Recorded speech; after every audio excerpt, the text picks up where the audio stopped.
So where did we leave off in Guideline 2, before we ate those delicious steaks and roasted veggies? I think we had finished up defining and discussing tangible and intangible property. That sounds right. But I don't remember how Guideline 2 reads. Zach, can you recite it again for us? Sure. The grantors of this sacred trust are the people, who grant tangible or intangible property to his church, for the conversion of its use to Jesus the Christ, his kingdom, and his servants.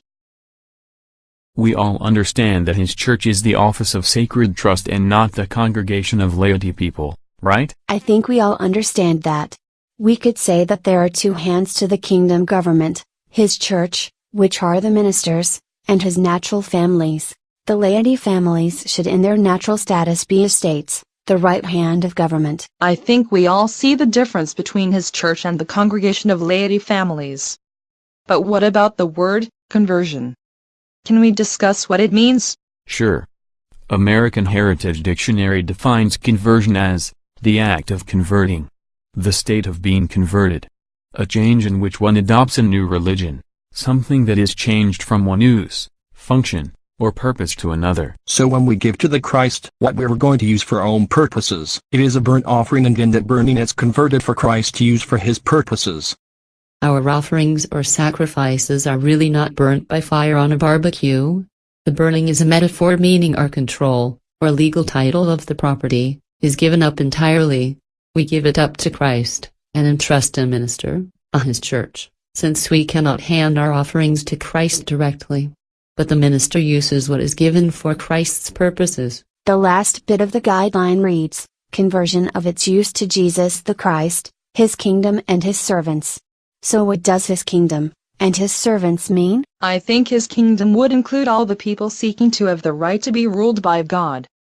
So it would include the laity and the ministers. We could say the whole body of Messiah, not just his church, but his church and his natural families, his estates, both hands.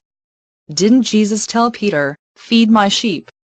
And wouldn't that be his whole flock? I totally agree with you, Kate. His kingdom would include the whole body of Messiah, both his church and his estates, the natural families. So what would the words, his servants, mean at the very end of the guideline? I think the words, his servants, is referring to the ordained ministers under vows of poverty, obedience, chastity and faith, who are members of religious orders. I agree with that statement, Stephen. The ordained ministers under vows are like Levites, and the Levites could eat of the showbread. The Levites had no other inheritance. They have no other job but to be full-time bond servants of Christ. They are his holy church. The licensed ministers acting ex officio are part-time ministers. They are not under vows, and they can be bond servants to the world, a different master, so they have other means to support themselves and their families. A licensed minister cannot use what is given to Christ for his personal business or for his family, only for church expenses. But an ordained minister has given up everything to be a full-time bond servant of Christ. These ordained ministers under vows are his servants, so the ordained minister can choose to use what is given to Christ for his and his family's sustenance. But most righteous orders try to be self-sufficient units, families unto themselves, so that they don't need to use what is given to Christ but can be used for his kingdom, to feed his sheep, used to set the captives free, and return every man to his family and to his possessions. Well, do we think we have a good understanding of Guideline 2 of Appendix 10 in the Free Church Report?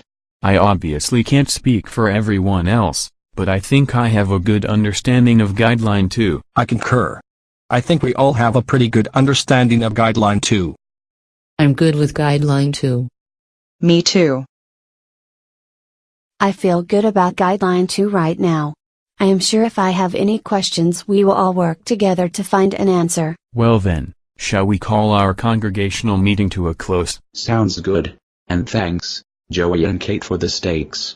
That was a mighty good burnt sacrifice. Yes, thanks Joey and Kate. That was a good one, Zach. Thanks for sacrificing a cow on your clay altar, Joey and Kate. The steaks were roasted to perfection. You two are silly.